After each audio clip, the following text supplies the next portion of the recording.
Well, greetings once again. It's late in the day. Sun's shining on my face. Feels good. The breeze is picking up. I think the trees are having fun doing a little dancing. I'm going to stand a little bit closer to the iPad camera because if it decides to fall over, my lightning fast ninja reflexes will come into play, and I will save it from falling over, and that should be entertaining for everybody. I didn't know it, but there's this fountain not from where I live presently, and it's a very pleasant experience. There's not only the sound of the wind and the leaves turning their fall color beside me and behind me. Perhaps you can see some of them, and perhaps some you cannot see. But anyway, it's a nice sound, and the fountain is a nice sound, and it kind of out competes the cars going by. You know, I live in a small, well, I guess it's not a small city. Portland's not small, but you know, it's challenging to find places where you can just be alone or hang out or be with nature because there's so much development around. And it brings up the subject that I was going to talk about today, and that is invisibility. Now, when you live in a city, you know, your own personal presence may go unnoticed. You know, I hate to even think about the fact that there's probably literally thousands of people that aren't even far from me. I mean, they're probably within blocks of me that my hairdresser didn't come to my photo shoot today, so I got to do it on my own. No, I don't have a hairdresser. It's called the wind. Anyway, there's probably people, you know, within walking distance of me that, you know, I'm sure, I don't know, I've probably never seen, probably never will. They may even just, you know, live in a very isolated environment. You know, you could look at this waterfall behind me and the pond. It's made up of individual drops. It's just, it's a great metaphor for the greater consciousness system, the field of energy and consciousness that we're in. We're all part of that.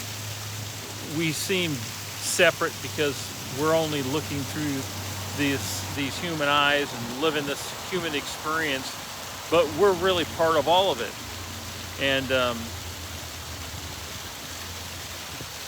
we can't make out the individual droplets of water, you know, in the beautiful cascade of water behind me and in the pond, but it's all there. We could divide it up into equal parts, and each part would be beautiful and stand alone as it having the nature of water. And within each drop, we could probably find thousands of cells of living creatures just living in those droplets of water, from, you know, single-celled organisms to, you know, and bacteria to other things, probably viruses and who knows, you know, pollen. There's just innumerable amount of things that are just floating around in just one droplet of water. And then broken down further from there, we have, you know, the elements, the periodic elements of life that are within everything. And, you know, here we go further down, you know, I could go on and on, but as things go smaller and smaller and smaller and smaller, you know, there's nothing, well, there's not nothing, but it seems like there's nothing left. But you think everything's protons and neutrons, but it's not. I mean, smaller than that, I think, are the quarks, and then smaller than that are the neutrinos, and smaller than that are, I don't know what the heck they call them. But eventually you get to a spot where I think there's just light and wave. There's really, it doesn't seem to be any matter at all, no mass. So I read once that all the light in the entire universe, not the galaxy, but the entire universe could be compressed to the size of a point of a pinhead. Now, I don't know if that's true, but even if it was 10% true, that illustrates the fact that what we perceive as mass really isn't. It has no body to it, that it's basically an illusion. And we could live our lives that way, that the parts of our lives that seem to be somewhat, tangible really aren't. There could be fears that we have that we think they feel tangible. We think about them as tangible. We think about them as living operating systems, as you will, within our own consciousness. But once we embrace our fears and hold the tripod here. Once we embrace our fears and let them go, they just disappear. They become invisible, and they don't come back unless we invite them. They're like a guest that we found out we didn't really want that guest over. And it's up to us to decide whether we invite them back or not. But in general, we don't. If we're wanting to be more conscious as a being, or just wanting more peace in our lives. There's so many different fears that we have. There's fears of the job we have. There's fears of the jobs we don't. There's fears of the relationships we do or don't have. There's fears of what our body looks like, what food we eat. I mean, it's just really, in some ways, a lot of it's just ridiculous. I remember that they used to tell us for years, don't eat eggs. Eggs are bad for you. They're full of cholesterol. They're going to kill you. If you eat eggs every day, you're just going to die, and that's just a bunch of baloney. Now they're telling you, eggs are good, they're full of cholesterol. It's a good kind, and the more you eat, it's going to, blah, blah, blah, whatever they're saying. But the story changes, it comes and goes, and it's the same way with a million things, because humans, we have an ego, and that ego is always constantly trying to get us on edge. It's trying to make everything that we truly are invisible. It's trying to convince us that we're something we're not. But all of that is an illusion. It's a coat we're wearing. Like, I could take this coat off and I could throw it on the ground. It's not me. It's just a coat. Well, everything that we think of as us, many times, isn't even us. It's a belief system, an idea, a fear, whatever it is. It's just an illusion that we're carrying around. We're being actors who are agreeing to a part that we have convinced ourselves we're supposed to play. If you can get paid to play your part, probably be better, right? The government just unilaterally tells you, hey, embrace your ego, play a part, and we'll pay you for it. Good job. No, I don't think that's going to happen. But anyway, there's no payback. When we're invisible, or what we create makes us invisible, there's no real payback. It's not an investment. It's a walk down a path that leads to a dark cave, and then once we're there at the cave and we realize, all of this is just nonsense. It's not who I really am or what I want it to be or who I want to be in the future, and I don't need it. So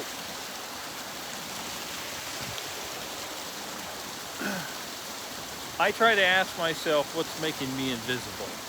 And certain personality types, we might just react and respond that way because maybe our personality's that way, our upbringing's that way. We might share authentic feelings and ideas, and people don't listen to it or shut us down, and then we just withdraw and just, we don't try to re-emerge with those inspired ideas because it's not received. So we become invisible. That's another way to become invisible. It's like social invisibility. You can stand in a room full of people, but nobody sees you. Well, I guess that's what, invites us to think about what our priorities are, to balance and understand, or try to understand, what's important to us. Are people's opinions important? They are. People's opinions are important because we're social beings. We want to be involved. We want to give love. We want to contribute to society. We want to be good family members and share ideas and thoughts, but that doesn't mean it's always received, and that's okay. For the moment, let's just look at it and say, well, how can these ideas and thoughts and feelings serve me? How could I make them visible and myself more visible to me? And I don't know if you've gotten it yet, but if you've watched more than one of my videos, you're probably getting the fact that I do talk about the same or similar thing all the time, but in just different ways. And that's because one of the fundamental things that us humans struggle with is self-actualization, of realizing who we are as individuals.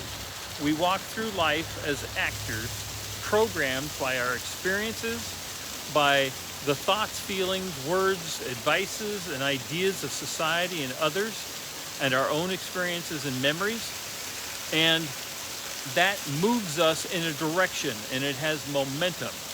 And the only way to shift that momentum or stop it dead in its tracks is to ask questions. Who are you? If you could pull out the ego and throw it in this pond so it gets shaken up a little bit and submits, it's sitting there shivering on a rock like, what the heck did you do to me? You and I have been friends for years. We grew up together. What the heck are you doing? You just threw me in a pond. Gosh, I'm the guy you've come to trust, But if we sit that ego down and say, I'm just tired of listening to your stuff. I don't buy it anymore. You're taking me down a path that I just don't get. I don't understand it. It's not what I want. Those aren't the things that I want to think about. I'm not living the way that I want to live. I don't seem to, be able to move beyond it because I'm convinced that you're right. And I want you to tell me and justify to me everything you've been telling me my entire life. I want to start using critical thinking, analysis, logic, and intuition, and really take you apart. I want to know what the heck you've been telling me, and I want to figure out for myself if it's even worth my time, because if it's not, then I need to move forward without your powerful control and input over my consciousness, where I can just be a free will consciousness deciding for myself what I'm going to do, instead of listening to your distractive, fear-based, misinformed programming that's trying to keep me on the same path. So that's where the invisible becomes visible. And the ego is shocked. It's like, what? Who are you? You've been going along with everything I've been telling you. You haven't questioned me. Well, there's been times you questioned me, but I found a way to convince you that I knew what was best for the both of us. But how dare you confront me with these issues? And I'm your best friend. I'm the one who's been leading your whole life. You're safe with me. If you keep doing what I tell you to do, you won't have to change. You'll be completely safe. I can reassure you that you'll experience the exact same things over and over and over and over, and it'll never feel uncomfortable because it's always the same. And that's the problem. is we do feel uncomfortable. We do feel empty. We do feel invisible because it's the same, and because we know it's wrong, because we know that the ego is just a voice in our head that we've been listening to over and over and over, and we're not programmed. There's no iceberg under the surface of our consciousness. There's no subconscious. It's our ego. Our ego is just coming up with stories. Well, it's the way you've always been, the way you'll always be, the way your parents were, the way your family is, and you're stuck with it, buddy. That's the way you are. Don't fight it. Just go with it. Just be that way. It's a comfortable place to be. And when people meet you, they'll be meeting all your forefathers, foreparents, or whatever. And there's a tried and true thing that it's reliable because it's consistent. But that's bullshit. Sorry for my language, but it's ridiculous. It's the ego convincing us that it's safe. It's not programming. We're not a computer. We're not a robot. We're a free will agent. We are free conscious beings, but because of the human lens, we're just agreeing to do what the ego tells us. And that's the purpose of the ego. It creates the juxtaposition, the contrast between completely free, creative, inspired, life-empowering consciousness of life itself and the human perspective that is limited and fear-based.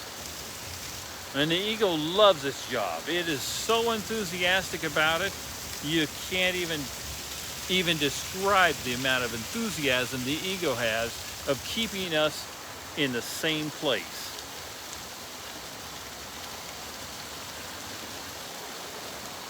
Habits become comforting. Ways of life become, what's the word? Legendary. Yeah, what we do as a family's gone back 500 years. Really? Break it apart. Look at it closely. What have you been doing? This planet's fine. This planet is so sophisticated in its ability to thrive that though human beings are abusing it enthusiastically and this planet's it's not even thinking about surviving us. Not even a concept within the consciousness of Mother Earth. She's so powerful. Because the arc of her being is in billions of years. You think human beings and our impact is worse than the asteroid that hit it, or the ice age, or whatever else has happened that killed off thousands and millions of species? I mean, think about it. Dinosaurs, creatures that are 60 feet tall, that weigh hundreds or thousands of tons, they're gone. Mother Earth is here. Something so catastrophic to wipe all those millions and billions of creatures off the surface of this planet. And she didn't bat an eye. She just kept doing what she has always done. Listening to consciousness. Creating more life. Inventing more species.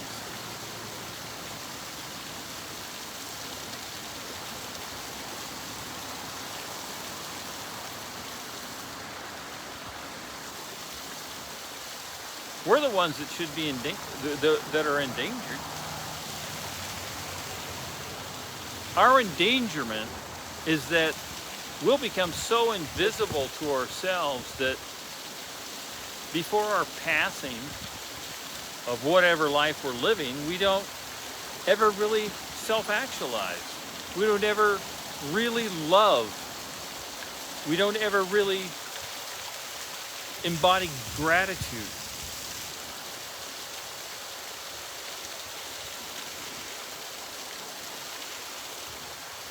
You know, in crisis, people change, or can. You know, if somebody's seriously ill, family members gather together. They communicate the depths of their feelings. And it's wonderful. It's great. Do it. But don't wait till then. Why not just do it now? What if every day for the rest of your life, you let somebody know by your peaceful presence and your accepting demeanor and your non-critical open-heartedness, you are grateful for them being there and that you know them.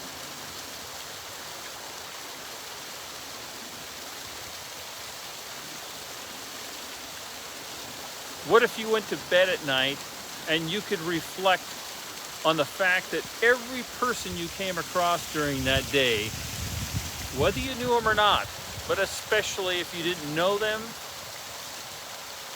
and you had no investment in them, that you were kind to them, that you opened the door for them, you let them in traffic, you waved, you smiled.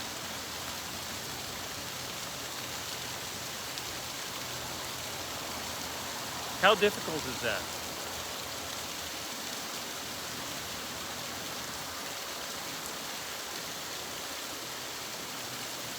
It's a really simple thing.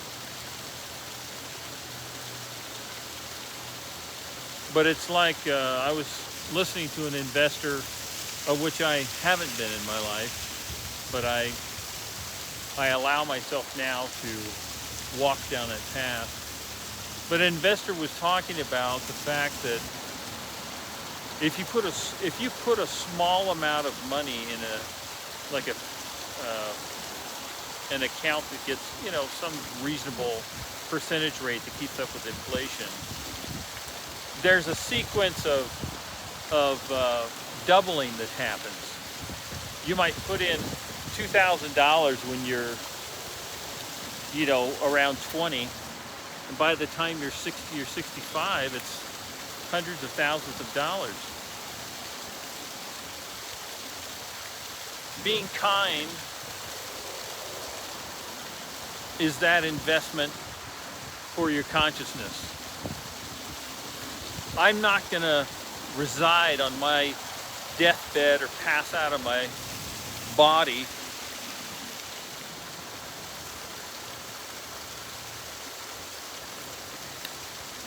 probably shouldn't have said that one word, I don't know. But anyway, when we pass, I'm not going to want to sit there and wonder or even think that, you know, did I waste every opportunity to just be kind during the day? Kind to people who, you know, they don't even know me. It doesn't matter.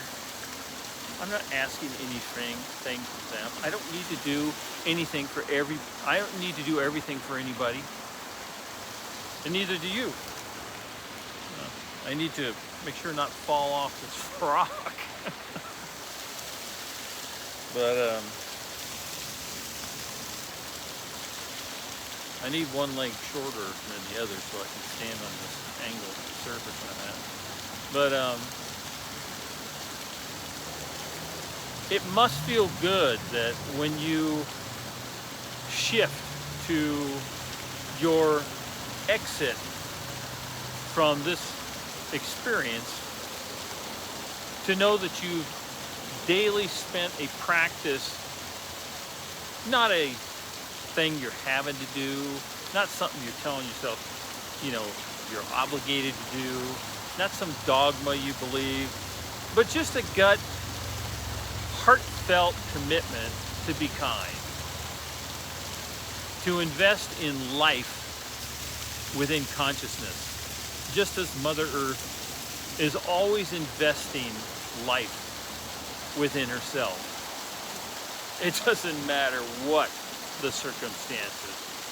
Can you imagine when that massive asteroid millions of years ago hit this planet, caused darkness over the entire planet, and killed pretty much all life? Humans can have moments like that. But as we invest in life itself, in loving, not conditionally, but out of presence, of actually being kind, of actually being love, then life emerges even from the blackest soil that's burnt. Just like those, I have some friends that pick morel mushrooms, and I guess they like to grow specifically out of burnt areas where there were forest fires.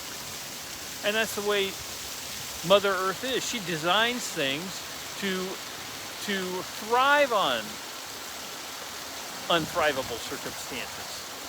And I hope that everybody experiences thriving circumstances. But if seemingly unthrivable circumstances come along, it's only hope, it's only being kind and receptive to the kindness of others. That's the other thing. We have to be able to receive kindness as well as give it. We can't run around giving everything out of our pockets, and we'll end up with empty pockets. But at the same time, don't do it for the sake of receiving anything. You know, there's many masters, quotes of whom are probably traveling through your head right now, that it's better to give and invest in others than to just ask what you can get out of them. This could be at your job, it could be in relationships, it can be the guy who fixes your car, your neighbor, a stranger as you walk into a grocery store. Open the door for them, or keep the door open. Take a cart back to the rack. As you get into your car, you see somebody's emptied, and you know they have to walk all the way back, but you're heading into the store perhaps. Just say, hey, I'll take your cart in.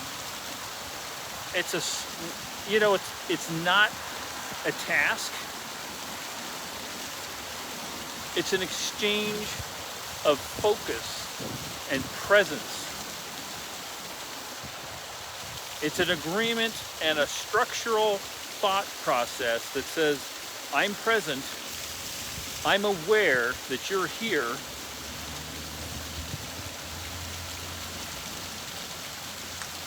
and I'm open to assisting you and acknowledging at the minimal that you're here and that I appreciate that we're both here. That you're your own person, that I'm my own person, and that what we're doing individually is fine. But in this moment, I'm acknowledging that I see you. People pay more attention to what's going on their phones, more what's going on in their ego as it yaks its trap like a monkey inside their head, yakking it up. They've labeled it the monkey mind, and it fits really well because that monkey bounces around, climbs around, and you know, if you try to catch a monkey in a tree, it's yeah, I've never tried, but it looks pretty much impossible because that monkey can swing around the tree trunk, it can hide behind the branches, it can hang from the branch, it can jump to another tree. It's a really crafty animal. But if you're standing on the ground, what do you need to chase a monkey for? And that ground is your own consciousness. Thoughts come through your head, just ignore them. What's your focus? To be present, to be kind, to be loving, to be creative, find something of interest. So don't be invisible. Don't be invisible to yourself.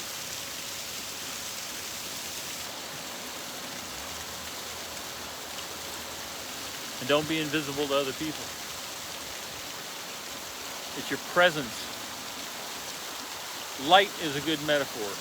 Your light is your presence. And it doesn't have to be wrapped up in some dogma. You don't have to convince somebody of some analytical idea of this is how things are supposed to be. Really? If that's how things are supposed to be, and that's the design of everything that everybody should be paying attention to, why is there so much diversity in the world? And why is there conflict amongst some of those ideas?